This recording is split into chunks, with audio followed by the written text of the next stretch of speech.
Ladies and gentlemen, let me express my very warm thanks for all of you who've come out here to hear the lecture this evening. This evening we have a lecture from Maurice Pagnucco, who is our Head of Computer Science and Engineering.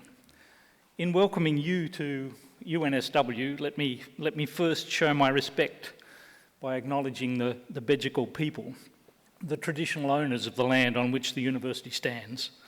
I'd pay my respects to the elders past and present and extend that respect to other Aboriginal and Torres Strait Islanders who may be present here today.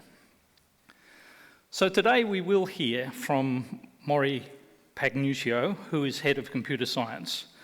I should also warmly acknowledge the fact that Maurice has some members of his family here in the audience, his mother and father, and also a cousin who's here from Italy at the moment. So very much our welcome to you. I should also like to acknowledge Professor Mary O'Kane, who is the New South Wales Chief Engineer and Chief Scientist. Thank you very much, Mary. And I noticed that Gillian Siegel, who's a member of our council, is here in the audience. So thank you very much for coming to this lecture today. This is probably the 7th or 8th in the series of professorial lectures that we've held at the University of New South Wales. It's actually somewhat astonishing, I think, that we haven't done this so much in the past. It's a new initiative that we've introduced just recently, and it's an initiative whereby those who have either been newly appointed or newly promoted to professorships at the university, we invite to give an inaugural lecture. And it's been a terrific experience. It's been very well received across the university, and your attendance here shows me that it's a successful venture. It is a forum where not only that the professors can give an account of what they've done, it is a forum where they can give a little bit of background as to how they got here, the journey by which they got to UNSW. And it's been terrific that we've had a spectrum of lectures from all across the university, so everywhere from the physical sciences to the humanities and other parts of the university. It has been terrific, and we have a lineup now which goes for some time into the future. Just by way of background, if I can formally introduce Maurice. As I said, he's Professor of Computer Science and Engineering. He obtained his Bachelor of Science, Honours 1, and his PhD degrees in Computer Science from the University of Sydney. During his undergraduate years, he also spent a year in the Department of Computer Science at the University of Milan in Italy. He received his PhD in 1996. He held postdoctoral positions here at the University of New South Wales and also at the University of Toronto in Canada, and he took up a lectureship at Macquarie University. He joined UNSW in 2001 as a senior lecturer, and he rose through the ranks to become head of school in 2010, and he's been Deputy Dean Education since 2015. His research is focused mostly on artificial intelligence with a particular emphasis on cognitive robotics, and I'm sure he'll tell us exactly what that means, belief change and reasoning about actions. Maurice was the Program Director of the decision-making part of the ARC Centre of Excellence for Autonomous Systems and co-director of the UNSW iCinema Centre. His collaboration with the iCinema Centre for Interactive Cinema involved researchers from computer science as well as from our Faculty of Art and Design and other parts of the university. It resulted in a world-first interactive cinema piece at the Sydney Film Festival in 2011, which included an artificial intelligence planning system to control the virtual characters as they interacted with the audience. He also has a collaboration with the Creative Robotics Laboratory in our Faculty of Art and Design, and it's led to an exhibition which is now touring the country. Look, by way of background, that's given you a little bit of insight into where Maurice has come to the university. I'd like to call upon Mary O'Kane, the New South Wales Chief Scientist and Engineer, just to give you a little bit more by way of scene setting before Maurice delivers his lecture. Mary.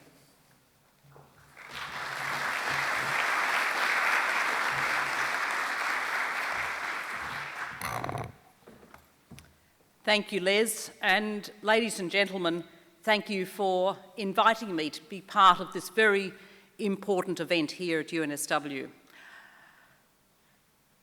I'm particularly honoured because the place is absolutely bristling with famous computer scientists, and I'm the lucky one who gets to make some remarks. They often talk about the best of times and the worst of times, and I mention this because about 2.5, 3 years ago, we celebrated the fact that artificial intelligence in Australia had come to a certain age. 25 years since we'd produced a major book on how the field was developing in Australia, we had an event in an Australian computer science conference where all the old fogies in artificial intelligence like me got together and we spoke about the history and what had been achieved in the field, and it was a wonderful event. And as you heard from what Les said, Maurice is famous in his work in reasoning and robotics. And it turns out that after that event where all the old artificial intelligence old fogies got together and addressed the younger fogies in the field, we've had some very sad times. We lost 2 of our great people in reasoning and 1 of our great people in robotics. So not long after that we lost Professor John Debenham, who was well known in reasoning, then Professor Ray Jarvis, John had been at UTS, Ray Jarvis was at Monash, well known in robotics, and very recently, of course, we lost Norman Fu, who was a great researcher and teacher in reasoning and representation within artificial intelligence. So it's lovely to be at a celebration, and today we're going to hear Maurice talk about his work and the development of his thinking. And it's good to see the new generation coming, where instead of artificial intelligence, as of my time, being somewhat to the side and being a fringe part of computer science, it's now right at the centre. And Maurice absolutely embodies that. And as well as, although he's going to talk about artificial intelligence, I wanted to emphasise that Maurice has become, in many ways, the face of computer science in Australia. He's somebody who thinks right across the field, has built what is arguably the best computer science department school, if you like, in Australia. Certainly one that is the one to watch, that people watch. The university is very lucky to keep Maurice. Whenever headhunters ring me and say, who should we recruit to run our computer science department? Well, guess who gets mentioned? So it's very good that he's going to talk about the centre field, but he's also great in that he deals with the community. He's supervised many PhD students, many honours students, and they themselves are contributing and building community. I love talking to Maurice. He's very, very kind and often gives me lifts, and as he does it for all senior computer scientists. The very old Hugh Durrant-White, who's down the back somewhere, occasionally gets a lift from Maurice too. And I love talking to him about computer science curriculum. He really knows the history and how to bring it into the contemporary arrangements. You already heard about his work with the creative arts, but he also works in the business of actually the wider community. He's an editor on the editorial board of journals, including Artificial Intelligence and the Journal of Artificial Intelligence Research. Most recently, he, along with Claude Samet and several others, worked hard to bring the RoboCup conference to Australia. And we're truly delighted. We bid for 2017 and we got 2019, which is even better. We're very thrilled about that. So today we're in for a real treat. And I want you to join me in welcoming Maurice to the stage as he gives his lecture, which is entitled Making Up Your Mind About Artificial Intelligence. Is it just a matter of common sense? Ladies and gentlemen, join me in welcoming Professor Maurice Pagnucco.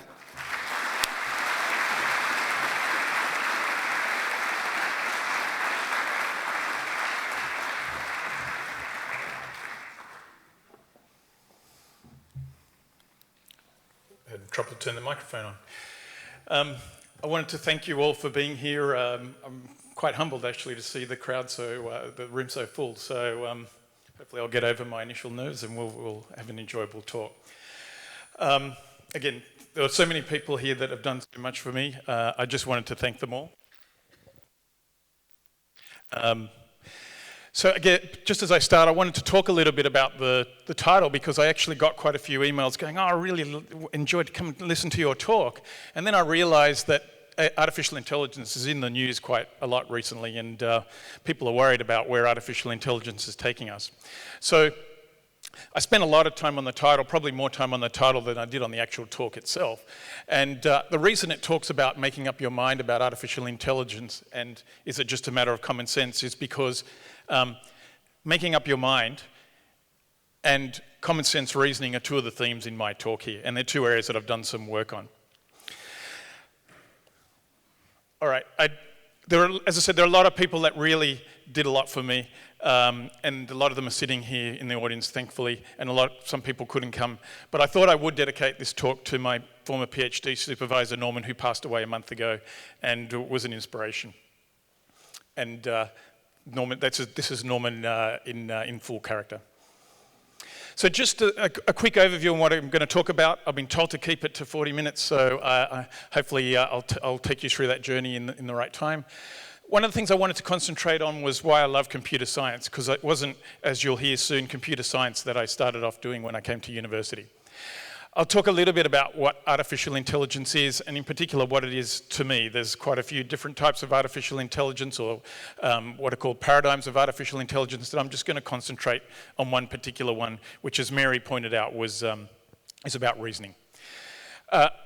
My area of research is really called knowledge representation and reasoning, and as the title suggests, it's about how do you represent knowledge on a machine, and then how do you take that knowledge that you've represented and reason with it. So I'm going to focus a lot on the reasoning and problems around reasoning.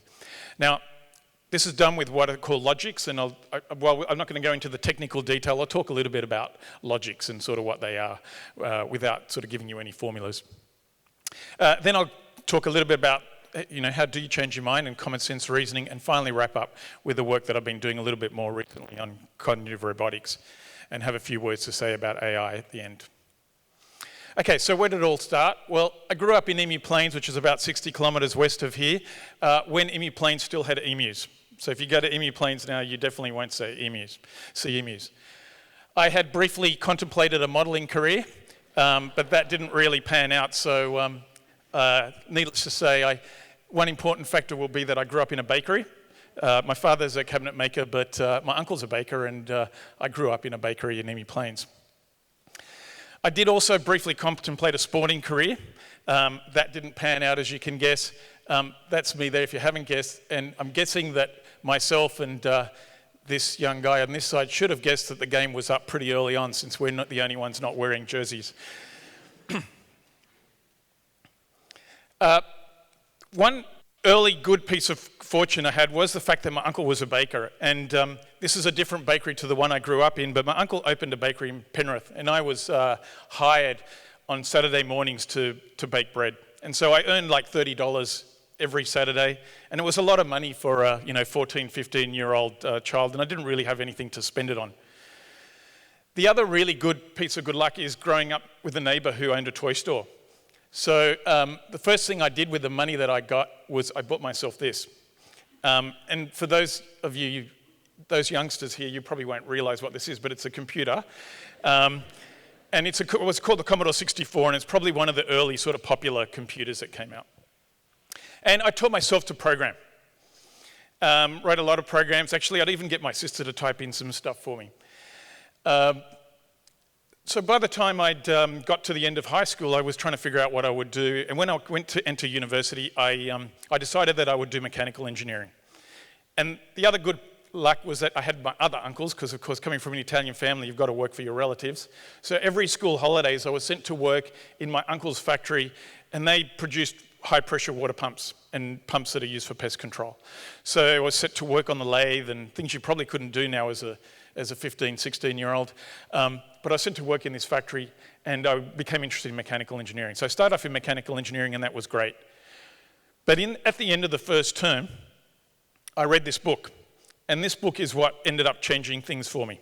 So this is probably the only textbook that I have ever read from cover to cover in my entire lifetime.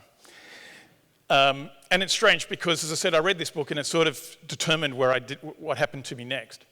Now, the interesting thing that this book started talking about was what was computation.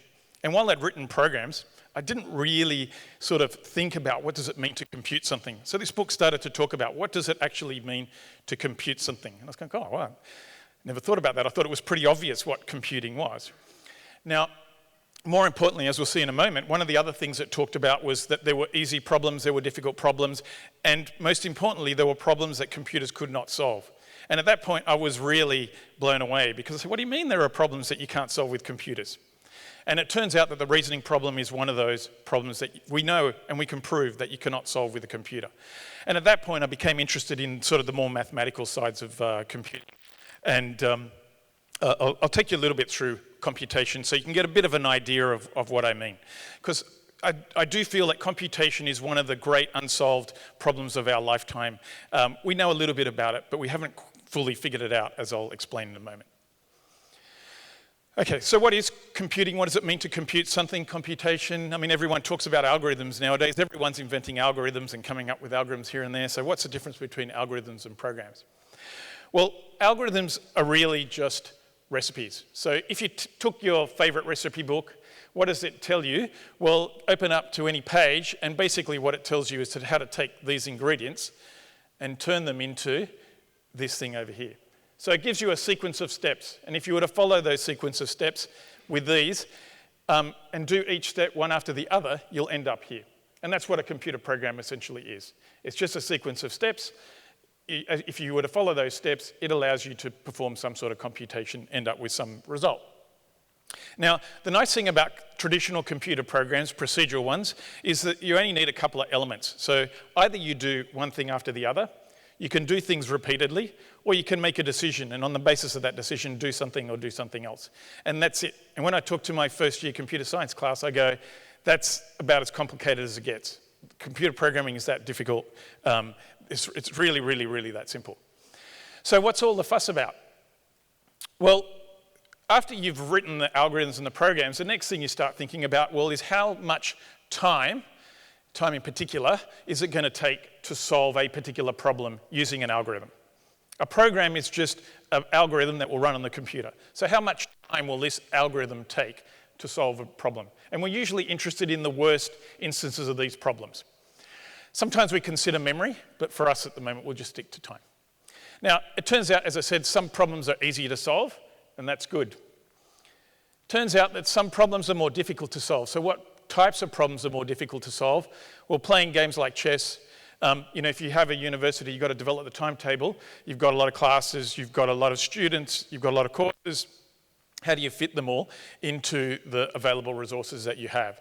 That turns out to be a really, really difficult problem. And the more classes, the more students and so on and courses that you have, that turns out to be take a very long time. So when I'm teaching my students, I say, is this bad? And everyone sort of nods their head and goes, yeah, that's bad. And then I ask them, well, what gives you the confidence to type in your credit card details on the internet and buy something over the internet?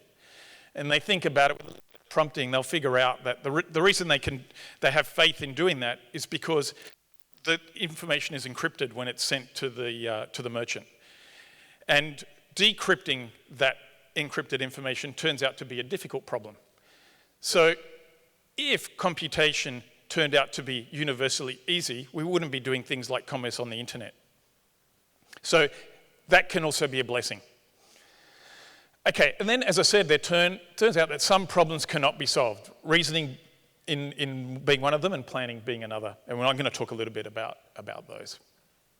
Okay, so it's commonly believed that, as I said, there are easy problems, they're down here. It's commonly believed that there's many different types of classes of problems. And they go from easy up to hard, and any of these classes contain some of the others. Now, if you know a little bit about this P equals NP problem, which, as I say, is probably the most outstanding problem, unsolved problem in computer science nowadays. We believe that there's this hierarchy. This is a very simplified view of the hierarchy. But to be honest, we don't have a proof that the hierarchy actually exists. And it could be that the hierarchy could collapse if we could prove that these two classes, in fact, were equal to one another. So this is what we believe computation is. And as I say, this is why I think computation is one of the great unsolved mysteries of our lifetime. Now, I'm just going to take you through a little bit of the hierarchy. Now, it turns out that what I'm going to call deductive reasoning, the sorts of reasoning that we probably want to do, for a basic logic, and now the logic is just a way of doing a mechanical way of sort of doing the reasoning, sits in this NP class. I'm not going to explain the names here, but I'm going to explain for this one that a little bit about this class. Now, this is just a simple exponential curve, and you'll see that as on the bottom axis here, this is sort of the number of inputs. So think of this for the class scheduling problem, the number of classes, the number of courses, the number of students, and so on. You can see that the further, as you increase the number of classes and students and so on, the time that it takes, this is time on this axis, shoots up very, very quickly and becomes prohibitive to get an optimal solution to allocating those resources. So normally we don't solve these problems in an optimal way. But just reasoning, as I said, for a very basic class of logic is difficult. The planning problem, which I'll talk a little bit about later, is in this more difficult class. And the behaviour composition problem, which I might talk, depending on the time, we might talk a little bit about this one, it's yet in a further difficult class. Now, these are all interesting types of reasoning that we would like to do, and they get progressively harder and harder and harder. Now, and of course, there are problems out here that cannot be solved. One of them is deductive reasoning, but in what I would call an expressive logic, which I'll tell you a little bit about in a minute. So basic logics, yeah, they're down here, but expressive ones, they're in this region that we know it's not possible to develop an algorithm to solve this reasoning problem. Okay, brief history of AI. I usually put this up for my students because everyone believes AI is like a phenomenon that started in the last 50 odd years or so, but I always say that actually began back here in ancient Greece, possibly even earlier. It sort of dates back to the time where we started to think about how do you mechanize reasoning? What are the principles that underlie sort of rational thought? Now, for those of you that might be familiar with some of the Greeks, what we're talking about are very simple syllogistic forms. Things like, all men are mortal, Socrates is a man, therefore I can conclude that Socrates is mortal. That's the sort of reasoning we're talking about. And that type of reasoning still exists today. The only other one I really wanted to highlight was the term AI being coined in 56. And of course, there's a lot of other developments like Turing's work here, which many of you are probably familiar with the recent movies and so on, where Turing, often when you talk about artificial intelligence, you try and figure out what intelligence is. And another way to approach it is to say, okay, when would I, in my interactions with a program that I claim to be intelligent, when would I agree that it's intelligent? And Turing published this paper which basically says, well, if it convinces you that it's a human, then it's intelligent. Many years ago when I was a student, I read, looking at this idea of what is artificial intelligence, I came up with the definition that the one definition I love, and that is to build robots that behave like the ones in the movies do. And probably that's the thing that you should stick to. Now, as I said earlier, there are a couple of different paradigms of artificial intelligence. One is what I'll call symbolic artificial intelligence, and that's the area that I do my research in. So symbolic artificial intelligence revolves around using symbols to represent concepts, objects, and relations between objects in the real world. The logic looks like an algebra, but instead of manipulating x's and y's and so on, those x's and y's stand for concepts about the world, a description about the world. Everything is represented in symbols. They constitute then formulas, and the formulas are manipulated by a mechanical procedure. Similarly, there's this area of what I would call sub-symbolic AI. So if you think of neural networks, genetic algorithms, it sort of sits in this area. And it's called sub-symbolic because there isn't a specific or explicit symbolic representation of the knowledge that you have. And the big philosophical difference, of course, is saying that, well, you don't need to represent things using symbols in order to reason. And more recently, statistical AI, which does have some elements of some of the like neural networks and so on, have a close relationship with some statistical techniques. But again, even in statistics, you are talking about inference and so on. Now, as Les said, I was quite lucky in '89 that there was Italian Australian association that had 2 scholarships, one in information technology and the other one in fashion. And I like to tell people that I won the one in fashion and was sent to Milan for a year. Now, I did win the computer science one, and I did spend a year in Milan. And while I was there, I got to look at reasoning, and it was particularly focused on mathematical reasoning, the type of reasoning that you would do in math. And we'll see soon that the logics that we're talking about are quite good at doing the math type reasoning, but they're not so good at doing what we would claim humans are doing. Now, in this area of knowledge representation, as I said, what you do is instead of using a natural language like English, we're going to use a formal language like algebra, let's say, mathematical algebra, to represent knowledge. And then we're going to manipulate these formulas using a logic, and that will be the reasoning part. So basically what we're going to do is we're going to write some things down that we know explicitly, and we're going to hope that the logic will turn that into new knowledge that is implicit in the facts that we have. Okay, the other thing I did while I was in Italy is I grew a lot of hair. And I'll tell you about my phobia with barbers and hairdressers if you want during the break. So we talked a little bit about reasoning, and I said without showing any formulas, it's about representing things in symbols. Symbols are like formulas, and they represent the knowledge that we have. In reasoning, we can distinguish a couple of forms. The first one is the one that we're all familiar and the one that we probably want to most do with. So in this one here, you have rules, and rules might look like this one. Everyone with appendicitis has a pain in the abdomen. Particular facts, John has appendicitis. And from these 2 things that I write down, I can infer some additional knowledge. So in this case, from these 2 pieces of information, I can infer that John experiences pain in the abdomen. And when I talk about the reasoning problem, I'm really talking about this deductive reasoning problem. There are other types of reasoning. So one is induction, and it takes a lot of instances, so examples. So suppose John has appendicitis, John has this pain in the abdomen, suppose Jane has the same thing, and there are a lot of people. We witness a lot of instances of appendicitis and pain, and so we try and associate these together, and we come up with a rule that says, probably everyone with appendicitis has a pain in the abdomen. And the third one, which I did a lot of work in my PhD, is this abduction, or I'd call it explanation for want of a better word. You have a rule, everyone with appendicitis has a pain in the abdomen. You have an observation. John comes along and says, I've got this pain in the abdomen. And you say, well, if I hypothesized that John has appendicitis, that would explain the pain. But of course, there are a lot of other explanations. He might have tripped and bumped the desk or something like that, and that could cause the pain. Now, this one here is a certain type of inference. Given this knowledge, this certainly follows. These 2 are uncertain. This could be on, with high probability, we could conclude this rule. And similarly, this might be the best explanation under certain circumstances. But as I say, they're not certain inferences. There can be other explanations here. Now, what's the logic look like? And these are pretty much the only formulas I'm going to show. Well, in logic, these exact same things that I've rendered in English would be rendered as follows. So this is just a formula. It has this funny upside down A symbol that says for all objects X, if X has appendicitis, so this is a property, then, that's what the arrow means, then, X has a pain in the abdomen. So this is a relationship between the object X and abdomen. So this renders that English sentence. Here's a fact, it says has appendix John, and here's a conclusion, has pain, John, abdomen.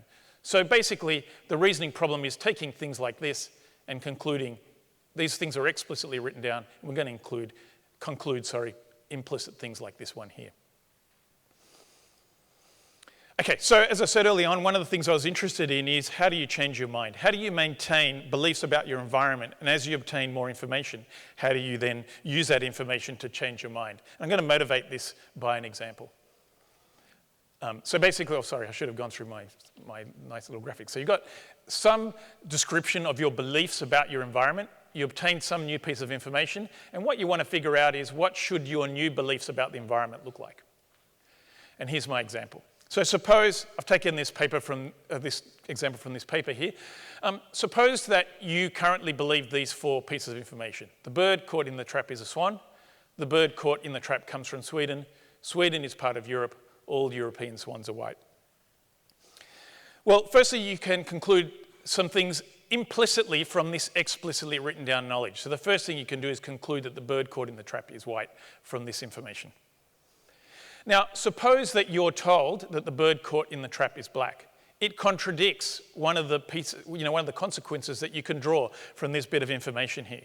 So the question is, you can't include this piece of information in here because if you do, it becomes inconsistent. For technical reasons, that's bad, but even for non-technical reasons, it's bad to have this inconsistent knowledge. So the question to you, and I'll give you like 30 seconds while I take a drink just to answer this, which piece of this information here would you give up in order to be able to include this new piece of information into your beliefs? So I'm just going to take a drink.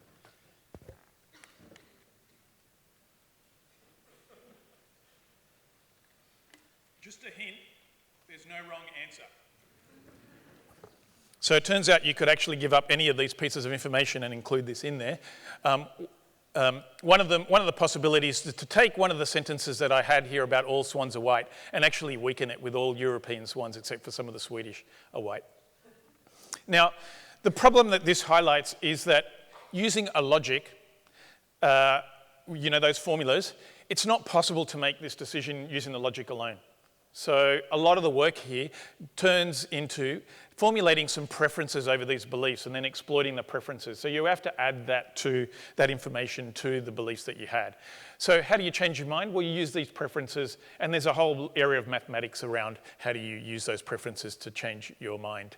I'm going to talk about some of the issues in a moment, but I'm not going to go through all of the details of how you do it. There are many ways of doing it, and they all lead to quite interesting problems.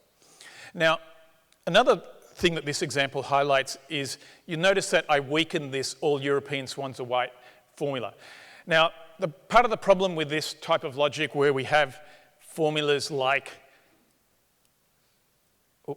for all here is that not all of our knowledge, particularly human type of knowledge, doesn't come in this form of we believe if all things are like this, then all things are like that. There are a lot of exceptions that you need to factor in, and at times you can't think of all of these exceptions up front. This turns out to be great for maths, but it doesn't turn out to be great for doing common sense reasoning, for what humans might do. Okay, when I was in high school, this isn't the video I saw in high school because I couldn't find it. It was a black and white movie I saw in my lab class, and it showed this video with all these bees flying around in the beehive. Now, at the time, I thought that bees were really perfectly organised society. And as you'll see in a moment, I should have maybe timed this a little bit better. We're going to see some interesting things happen in this beehive. See that bee hit another bee that was just coming in. You'll see another one occur around here in a moment. There is one bee coming in, another bee trying to take off. There you go, they hit one up. And then you'll see a couple that come in and fall over, and see this one's falling over. And it was, the video that I saw was a lot more chaotic than this. And I would say that people are the same. People are not good reasoners. They're not good reasoners to the standards that we expect of artificial intelligence. As I said, we developed these logics. These logics are great for math. They don't capture what we do as humans, and that to us as artificial intelligence researchers is fine, because our job is not to capture what humans do, but our job is to figure out what would we do if we could possibly do it. How would we reason if we could, how should we reason? And as I said, the problem turns out that we've developed these great logics for how we should reason, even in more sort of commonsensical terms, but that computational problem comes back to haunt us.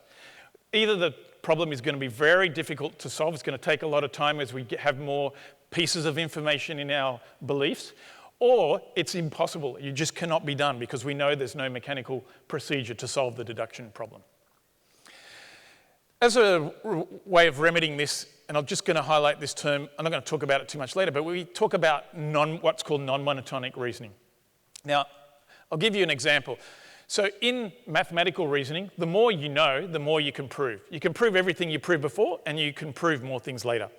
Now, the prototypical example in this type of reasoning is if I tell you that Tweety is a bird, and I ask you, does Tweety fly? Most people probably nod and go, yes, Tweety flies. If I give you an additional piece of information and say Tweety's an emu, people will then go, oh, no, Tweety's an emu. Emus don't fly. Therefore, Tweety doesn't fly. Now, I've given you additional information, and now you've changed your mind. You've changed your consequences. In mathematical reasoning, that does not occur. So that tends to suggest that we need to sort of figure out a different way of doing this non-monotonic reasoning. Now, the beautiful thing about this is that all of these logics that were used to study non-monotonic reasoning, it turns out that a lot of the underlying principles turned out to be exactly the same as the ones we use in that belief change, in how you change your mind, with preferences over the beliefs. And we were able to show equivalences between the way you change your beliefs using preferences and this type of non-monotonic reasoning that captures an intuitive notion of common sense among humans. Okay, so coming back to how do you change your mind, some of the things I've looked at were explanation for changing your mind. So when you're told something, you just don't accept it, but basically what you do is you say, can I find an explanation for the thing I want, for that new piece of information that I have, and incorporate that new piece of information in my revised belief set? Can I compile the knowledge into a format that is more easily manipulated? So I'm going to change the representation into one that can maybe have better computational powers. A horn is actually a particular, I probably shouldn't have kept horn in, but horn is a particular type of formula that has a rule-based form. So they're formulas of the form, if X and Y and Z and so on, all these things, then I can conclude one thing. Now, it turns out that if you focus just on formulas that have this form, so you don't concentrate on all the formulas in your logic, it turns out that you can get a little bit of an advantage. It turns out not to be much, but it is a bit of an advantage. So looking at focusing on a smaller fragment of the logic sometimes help rather than focusing on all of the logic. And the last thing which I'm going to talk about now is the belief change I've talked about at the moment is in a static setting. We haven't done anything to modify the world. So what happens if I can perform actions or have a robot that can do things to the world that changes it? So it can pick things up and then the facts that I have about the world change. Well, it turns out that that's a term called update. There's a difference between your beliefs about a static world where you don't have full information, but you're acquiring new information as you go, is different to a dynamic one where the new information is really telling you what changed as you perform actions. And it relates to the planning problem. In the year 2000, I was lucky enough to go to Toronto. That's pretty much what it looked like. It was cold.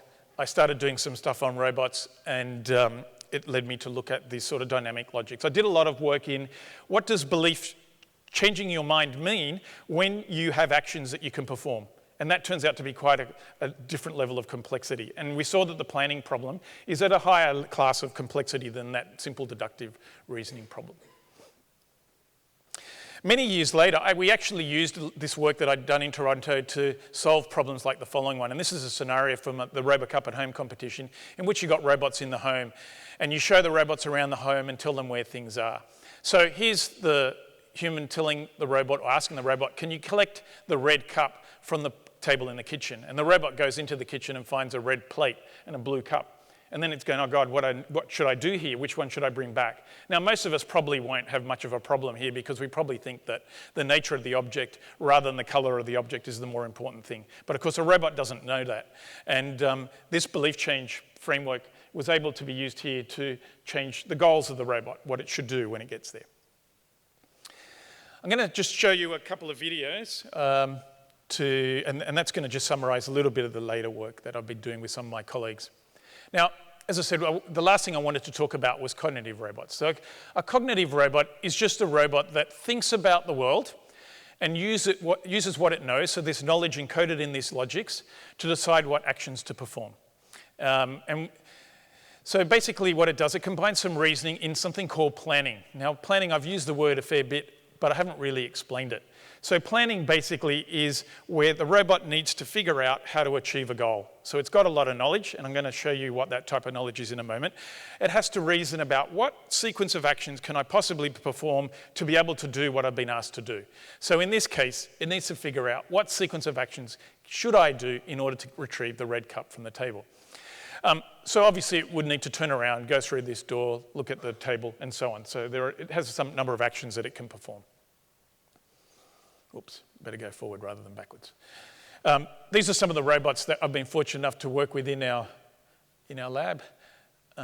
So this describes the classical AI problem.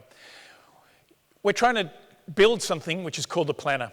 And as I said, the planner's job is to determine a sequence of these actions such that if it performed those actions, much in the same way that if it followed the recipe book, it would end up achieving the goal that it was tasked to do.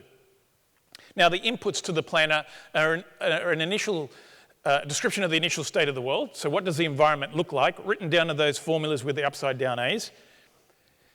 An action theory which tells the robot, here are the actions that you can perform, together with two qualifying facts. Firstly, preconditions, which are, when can I perform this action? So for instance, I can only pick up the bottle from the table if I'm standing next to it. So I can't pick it up from here. I can't do that action right now. And then what are the effects? So if I pick up the bottle, the world will change. So I need to change the beliefs I have about the world. I also give a description of the goal state. It takes these three things, I throw them into the planner splits out this sequence of actions. Now, if you think about it, one way of doing this is to think of all possible sequence of actions. And if I have a lot of actions, all the possible sequence of actions, there are many of them. There are so many of them, in fact, that the planning problem is in that really high class of complexity. So then we start thinking about how can we solve this problem? How do we not have to look at all of the trajectories, all the possible sequence of actions, and say, is somewhere along this trajectory, do I satisfy the goal state? Do I have the red cup in my hand? Oops, I've skipped forward. So there are quite a few ways of doing that in the planning literature, and quite extensive, but one of the ones that had been developed in Toronto before I got there was this idea of using what's called a high-level program. And basically what the high-level program does is it provides what are called rules of thumb. So it basically says, in this situation, you're best off performing this type of action. And that reduces the search space. So to basically dig into what this thing is doing, first I'm just going to tell you a little bit about what the programs look like. So basically what we want to do is, in the early days of AI, we told the computer what to do. We said, as I said, either do this sequence of actions, do this sort of thing, these sequence of actions repeatedly, or on the basis of this decision, do this or do that. The goal of AI, at least in the symbolic AI sense, has always been to look at what's called a general purpose problem solver. In a general purpose problem solver, you don't solve the problem. It's the computer's job to solve the problem. What you have to do is you have to tell it what the problem looks like. So for instance, a general problem solver that's tasked with playing the game of chess, you just tell it the rules of chess. You do not then go and write code about what strategy you would use and how to play it. It's up to the computer to figure out what's the best strategy. As we've seen, that's obviously infeasible. And in the early days of AI, we didn't know that was infeasible because we didn't know a lot of this stuff about computation and these hierarchies. That came a little bit later in the history, came after the term AI was coined. So as we learn more about computation, the complexity of computation, we figured that these tasks were really difficult. And the goal of AI, this general purpose problem solver, was impossible, and our dreams were shattered. And so we've picked ourselves up and we said, we're not going to be defeated, and we're going to use some techniques. And some of them are these rules of thumb. In this particular instance, we're going to basically get the user to provide what's called domain-specific knowledge. So if I know something about this domain, I can use that domain-specific knowledge to basically make the search space, the space of solutions that I need to look through, much, much smaller. And that's what this program does. Where the user knows, or the programmer knows what to do, it just tells the robot, do this followed by this, or do this repeatedly, or do that or that on the basis of the decision. And where it doesn't know, it just says, here's a sequence of choices. There are 5 choices, 10 choices, 100 choices. You figure out which of them is best using planning. So basically how this works is it reduces the search space by only looking at programs that are consistent, only looking at sequences of actions that are consistent with this program. And that helps us get a grip on the problem. And of course, things get more complicated if you have sensing and exogenous action. I'm going to give you one very quick example of this, of a program in this flavor. It's a very simple one, and then I'm going to show you a couple of videos just to end up. So this was a RoboCup soccer challenge. There were 2 robots, which are these nice little rectangles in purple. There are 10 balls, and you're given 3 minutes to put these 10 balls in either goal as quickly as possible. Now here's the program. I'm going to try and skip through it fairly quickly, but it'll give you a bit of an idea. So where I know what to do, I tell the robot what to do. So basically the strategy that I'm going to use is the robot turns around and finds the ball, while there exists an object, and it's a ball object. So while the robot's looking around and can find a ball, it's got to find, first it picks a ball, and it tells the dog to go, oh, that should be a robot, sorry. This is for the little Sony four-legged robot, and that was the one thing I left behind. All the rest I changed to robots.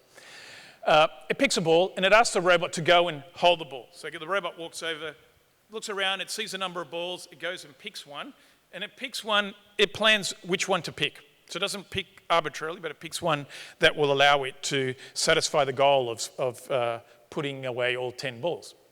Then it finds a goal, and I'm going to show you how to do that in a moment. Then it shoots the ball, and then it starts turning around again looking for another ball. Okay, to find the ball, it can either find its own goal or find the opponent's goal. Which one it finds is non-deterministic. It doesn't know. So it'll just find the one that is best in this case. If it's close enough to its own goal, if its own position is close enough to its own goal, then it pushes the ball. Otherwise, if it's a long way away, it'll kick the ball. So pushing is it just nudges the ball a little bit.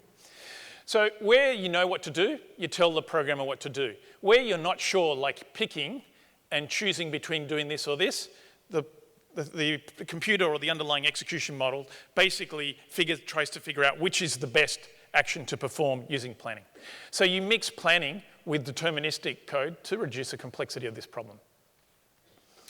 Okay, so one area with one of my students, Tim is here in the audience, we worked on was there's a centre at UNSW for interactive cinema. They have a cinema which just happens to be downstairs.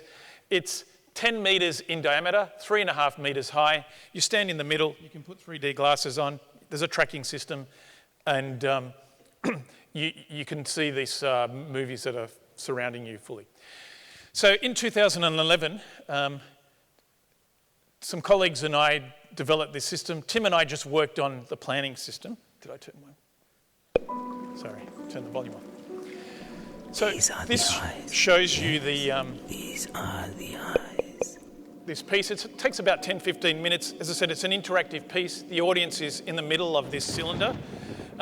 This piece takes 5 people, but it can probably fit about 20-odd people in here.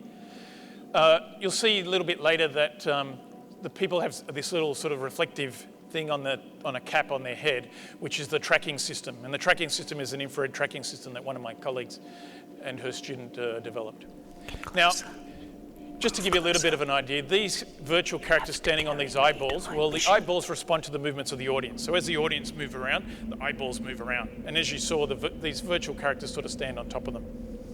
Now, at this point, we're just going to skip through some scenes. It takes you through, and the storyline behind here, which was written by a quite well-known Australian playwright by the name of Stephen Sewell. The storyline is on the lines of one of these Osiris myths where the body has been separated into pieces, and the audience's job, even though they're not told this at the beginning, is to put the body all back together.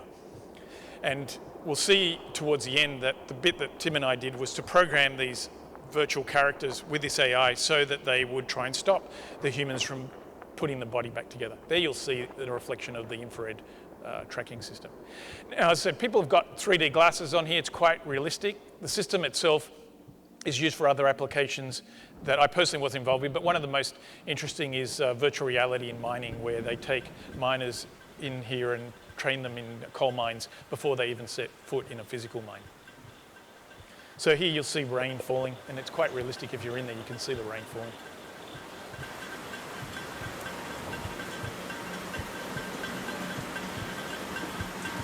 And in a moment, this is just a city's sort of roadscape.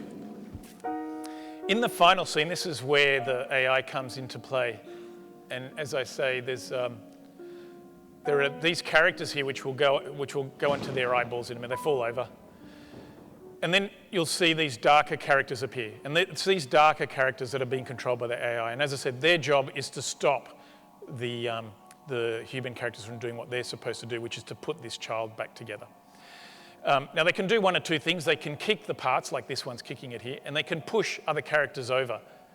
Now, interestingly enough, there are a lot of events that occur in this system. And when I was talking to the programmers that were programming this system, they did not believe that the planner could keep up with the thousands of events that occur each minute. And so they were quite surprised that the tracking system, not the tracking system, the AI is actually quite good. Not only is it really good, but we had to tone it down because it's just too easy to make the AI system so good that the humans will never be able to do what they did. So, and I say that because this is an attempt at an artistic piece, and it's quite interesting that in the artistic piece we really had to spend a lot of time trying to look at using these techniques to make it a realistic audience experience rather than just a game. We tried a lot of earlier examples of things and they were just too game-like. Okay, slowly you'll see the baby being put back together, and at the end you'll see the baby walk off. Here it goes. It's put back together and it walks across the ice. Now, another thing that, I'm going to have to turn the sound off for this one. With my colleagues and students in mechanical engineering, Sammy and Sung and Wei Hua, who's here in the audience, we're looking at learning these programs. So my colleague Sammy approached me once and said, look, I want to recycle these LCD screens. And we can recycle them destructively. So what does that mean? It means that you need to just separate the basic components, the plastics, the electronics, the LCD screen, which can be quite toxic. Can we just run some experiments and learn how to do that? And I said, no, you can't run experiments and do that. There's just too many possible things that you can do. We've got this combinatorial explosion. We've got this computation problem that there are just too many things that we can do. So I said, what we can do, however, is start with a fairly basic program that sort of dismantles a simple monitor. And then when something goes wrong, we can get the operator to come along and say, hey, look here, you should have cut here rather than cutting there. And so that's what we did. And the program sort of is learned by being demonstrated what actions to do.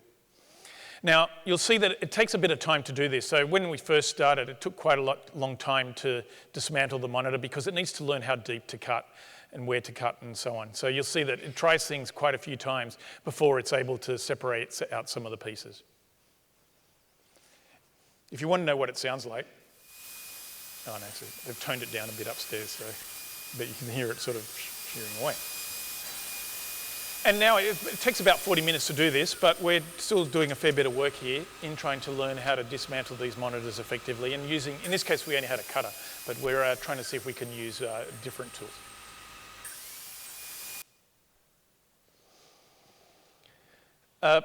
This started off as this one here actually has a controller, but I might just talk a little bit about the beginning of this. This is a simulated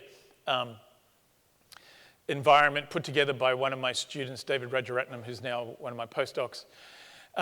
This is a home environment, so you've got a floor plan of a home.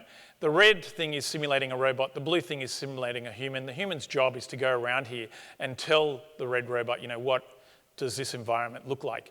And over here, the robot is slowly trying to build up a symbolic representation of this room. Now, the basic idea is that it will put together what's called a topological map. The topological map just basically says, well, here's the kitchen and it's connected to the dining room. The dining room is connected to the living room. The living room is connected to the bedroom and the bathroom and so on. And from that map, it does a high-level reasoning, which then it passes down to a more precise reasoner to do any sort of smaller bits of reasoning. So I have to figure out how to get from one room to another. That's passed down to a lower level. So you build up this hierarchical system in which there are some basic high-level reasoning tasks done so as to get a handle on the computational complexity, which are then passed down to some other things to do the more detailed reasoning, but on smaller chunks of the problem. Over here, there's a thing that simulates a dialogue system. So the person tells the robot to follow me, and then is telling the robot what the locations are. So this is in the kitchen. It's having a lot of trouble getting out of the kitchen, but soon you'll see it go out into the living room. Over here, this is what the laser rangefinder is telling us. So the laser rangefinder is just a device that tells it how far things are. So it's like you walking around with your eyes closed in your hand and you're trying to sort of piece together this map in your head. Except that the robot has really long hands because the laser rangefinder can go like 8 meters or so. This is what's called a Voronoi graph, but it's basically building up this pattern and this is building up the distinct spatial regions. And as the robot's told what those distinct spatial regions are, they merge together, and it builds up this small topological graph which tells the robot which things are connected to which other things. That's then passed to this cognitive robotic reasoner that can solve the tasks at this high level. This goes on for a while, so I'm going to let it go. One of the reasons we started this was a project that we had for what we called Robots in the Cloud, where the robots' resources don't all need to be on board, because most robots have only a limited amount of reasoning power and a limited amount of storage space, and as we've seen, the reasoning problem is really difficult. So you can use, as long as you're connected to a network, you can use resources that are not physically located on the machine. Together with my colleagues who are here from the Creative Robotics Lab, David and Mari, this is a project that I'm currently working on at the moment. It's touring, I think it's just about finished touring in Tasmania at the moment. AI, roughly put, is about trying to get the knowledge that's in here and put it in there, right, and put into the machine. Now, humans don't just use knowledge, and as I said, to some extent, while we want to be guided by what humans do, we're not trying to replicate human-level reasoning. Humans do not reason well, as I've said. What we're looking at is how we should reason rather than how we do reason. As I say, humans want to get what's in here into what's there, but they use other things. So they use facial gestures to communicate things like emotions and so on. So what we wanted to do was have this touchable wallpaper, and we had this interesting collaboration with some colleagues of ours, Francois and Darren, who's here, in electrical engineering, who can do this nano printing of gold particles, in this case, to create a contact on this wallpaper. The wallpaper has this thing behind it called a Peltier element that can heat it up, and it's painted in this thermochromic paint, much like those nice t-shirts that you used to have that when you heat them up, they change colour. So what it does is when someone touches this surface, it will heat the wallpaper, and the wallpaper becomes transparent. In this version here, we had much more sophisticated sensors in which we want to be able to figure out where the touch is and what the type of the touch is. So, you know, a caress is different to a slap. And this is the next road on that journey. And there's a silicon layer over this, this photograph that people can touch, and then little messages are printed on these little screens. This is the final slide that I have. I'll just give you a really quick idea of what's going on here, because this is probably the one that has the most complicated pictures on it. I wanted to give you an idea of a problem that's even more difficult than the ones we've described at the moment. So robots, often you'll program them by giving them what are called behaviours. They're simple tasks that they can do. And in this simple example, which a student from Germany that I worked with helped me put together, has three types of robots: a scout robot, a diagnosis robot, and a rescue robot. And this is an urban search and rescue scenario. You program these robots, or you can represent their programs using what are called these finite state machines. So this is the state of the robot, and this is then the action that it performs, which takes it to a new state.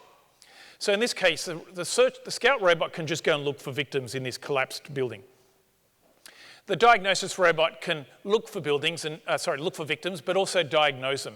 So tell you whether they're conscious and whether they can walk out under their own power. And if they can walk out under their own power, they can be transported back.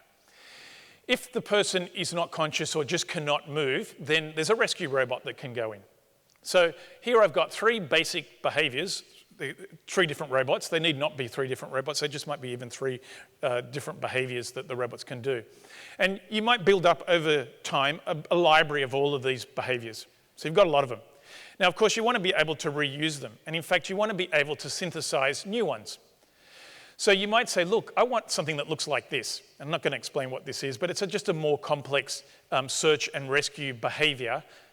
And I say, I want this more complicated search and rescue behaviour that searches and diagnoses and returns back and reports and so on. How can I do that?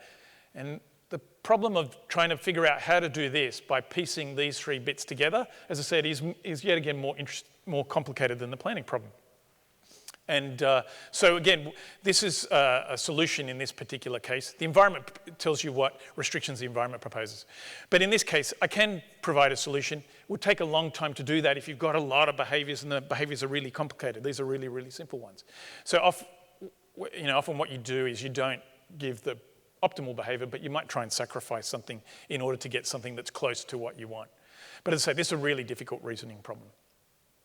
All right, so what does the future hold? Before I get to what the future holds, I just wanted to have a quick recap of the main points. So the main points is That, as I say, computation, the big unsolved problem. We think we know something about it. We don't know whether this hierarchy really exists. And there are some people that think that we can't prove it either. It's not possible to prove whether classes like P and NP are distinct or not distinct. We can use things like mathematical reasoning logics that we've developed for many years, and there are many different types of logics. I've just used one of them. Some can express very basic things, and some are a lot more expressive and can express a lot of different things, like they allow you to talk about objects, relationships between objects and so on, like the one I showed here. Now, there's a trade-off. Obviously, the more expressive the logic is, the more you can describe and say about the world, well, the worse the decision procedure is going to be. And that deduction procedure, in the case where the logic is of a form which we would say is reasonably expressive, cannot be solved. We know already that that thing we can prove, that there's no automated procedure to solve the deduction problem from that level of logic. So what do? Well, we can try our rules of thumb, our heuristics. We can try and modify the representation by compiling it. We can try and use fragments of the language. We can try all these techniques to get a handle on that. And as you see, we've tried a lot of those to some level of success. So what is the future of AI in robotics? Is it perhaps something like this? This is me at the Creative Robotics Lab opening with this Japanese Geminoid robot. And it is a freaky robot. And that's not joy. That's probably some other emotion. You know, there's a lot of discussion at the moment of other robots taking over. I'd like to say to my AI class that, you know, the irony will be that when we figure out that we're already in a simulation, the matrix is already here and we are just the simulation, the AI has taken over, then we'll all be really laughing. I think the future is more like this. And this is a robot that works together with humans. So here the human is showing the robot how to perform this task. It's a Baxter robot produced by an American company. The founder is, in fact, an Australian, well-known Australian researcher who doesn't adhere to the symbolic vein. In fact, I think has had some quite strong things to say that we shouldn't follow the symbolic AI path. But nevertheless, I think this is the future. This is humans working together with robots. I was quite fortunate a couple of weeks ago to be invited by an event that the Commonwealth Bank held where Garry Kasparov was there, and he played chess against 5 people at a time. I didn't put my hand up, but he easily defeated everyone that was there. But it was a debate, and his point of the debate was about the future of work. And I think this is something that we really need to focus on. What is the future of work? We're seeing a lot of the computing fields hollow out a lot of the jobs, and we really need to start looking at the future and what the future will look like. And I do think that the future is, as Garry Kasparov explained. He explained that in chess, in the good old days, you had people playing against people. Then we started coming up with computers that would play chess players. And if you looked at my history, you'll see there was a year there where Garry Kasparov himself was defeated by a computer chess program. So now you don't have, apparently, chess players playing chess players, grand champions playing grandmasters playing grandmasters, but you have grandmasters with their computers playing grandmasters against their computers. So chess nowadays has changed into a collaborative thing where human ability is augmented with a machine. And that, I do think, is the future of artificial intelligence, humans augmented with machines.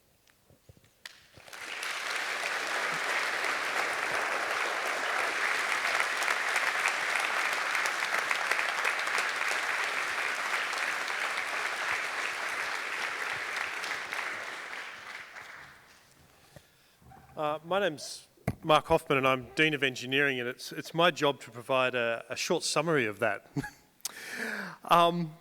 Firstly, Maury, you filled the hall. For those of you who don't come here that often, I think you probably realise now why we have the best CSE department in the world when we have Maury heading it. I have to sort of quickly say a word, Mary. Don't mention Maury if people come to you. Thanks for letting us out. I should also acknowledge the presence of Maury's parents, Ellie and Mario. It was great to meet you just before this, and also your cousin Mauro. It was interesting that Maury opened his presentation with a dedication to an inspirational teacher, a teacher who actually inspired him. And that, I think, is something that we all, working at universities, we want to be the person that's up there being recognised as the inspirational teacher. I'd like to see your picture of the Commodore 64. I also owned a Commodore 64. In fact, I realised when Maurice was talking that he and I actually started mechanical engineering together, and I do remember him there. I didn't read the book though, so I just continued on. What's really interesting I found about Maurice's talk is that engineering, science, medicine, etc. are built upon essentially upon finding new knowledge to build on and a way of solving a particular problem. Now, most of these problems that we look at, they tend to have a structure. We can see the problem, we all sort of do a bit of work and we'll find a solution. And ultimately what we're trying to do is essentially to make the world a better place. Now, what I found particularly inspirational about what Maurice was talking about, and this is what makes really special, I'll talk a bit about engineers here, is the people that actually are finding improvements for people that they weren't even looking for, but they will be transformative in their lives. And that's what I think Maurice actually showed us, is that his work and his presentation was actually finding solutions that most people actually hadn't thought about too much, but will be transformative when they actually come into place. This whole approach, very exciting, the approach of AI. Maurice mentioned that it had been in the media, but it's something that it's got to the stage where I think people are a little bit nervous about it because it just looks so exciting. And he talked about the goal to understand people and how they reason and work. And I should also say that that's the way Maurice works. Maurice actually thinks a lot about how people reason and how they work, and not just as a researcher, which is probably how he's so good in so many other things that he actually does. I have to say, Maurice, when you hit us initially with PS space and X time and X space and that slide, I thought, oh dear, I'm lost here. I'm sure his parents understand it, but I don't. Thanks very much for then adding some Daleks, C-3PO, R2-D2. It put me back into territory that I felt more comfortable with. But then you brought us into the area of cognitive robots by giving an exposition of essentially how people change their mind, reasoning, and then moving into planning. And that's where I think you showed some really exciting options for the future. It was interesting to see you walk us through some RoboCup code. I have to say, Maurice is a very avid follower of RoboCup. I got very regular updates, sounding more and more excited through the recent World Cup, and I was very pleased when we won, and Maurice was following it by the minute, I'm sure. What's also that Maurice pointed out, and this is really where I'll finish, is that it's really important to work with people outside the immediate discipline. Maurice works in computer science. He started as a mechanical engineer of all things. But he then moved into working with creative arts. And I saw that last slide at the end where sort of we're talking about the whole idea of emotions and tactile surfaces and linking it in with computer science. And Mary mentioned another area that Maurice very much into the whole broader field of computer science, which comes in by looking outside the discipline, and also the whole idea of education. And I think it's actually quite exciting that Maurice is now a Deputy Dean Education at this university. In summary, there's no doubt, simply by the size of the number of people that filled this hall, that you enjoy incredible respect through the CSE community, but also the much broader community at the university and also outside the university. So thank you very much, Maurice.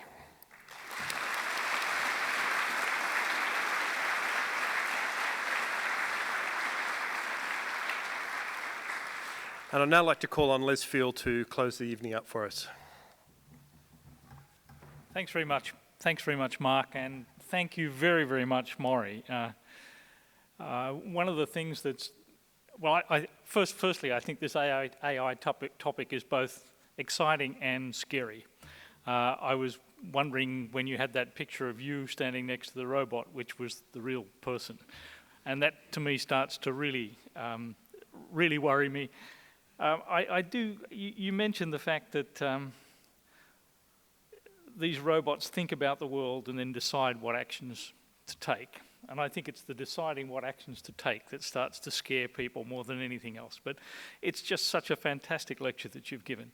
I mean, one of the things that comes out from the theme of all of the inaugural lectures that we've had is simply the passion that our professors have for their discipline and the love that they have. And I think that theme is something which will continue to promote itself through all of the lectures that we have, no matter what the discipline is. Before we finish up, let me tell you that there is another one of our inaugural lectures, which is on Wednesday week, so that's Wednesday the 2nd of September it is Wednesday the 2nd of September at 4 o'clock in the council chambers, and that will be given by Professor Julie Coggan from the Australian Graduate School of Management. Graduate School of Management. And the title of the talk is How the Work-Life Support Programs Deliver the Bottom Line. Really looking forward to that, and I hope we see many of you here, many of you there. In closing now, I would like to invite all of you to drinks and nibbles in the outer part of this lecture hall. I actually find one of the most important parts of these lectures has been the networking that takes place afterwards, and so I really hope that you enjoy the next half an hour spending with your colleagues. Thank you again, Maurice, for a terrific lecture this evening.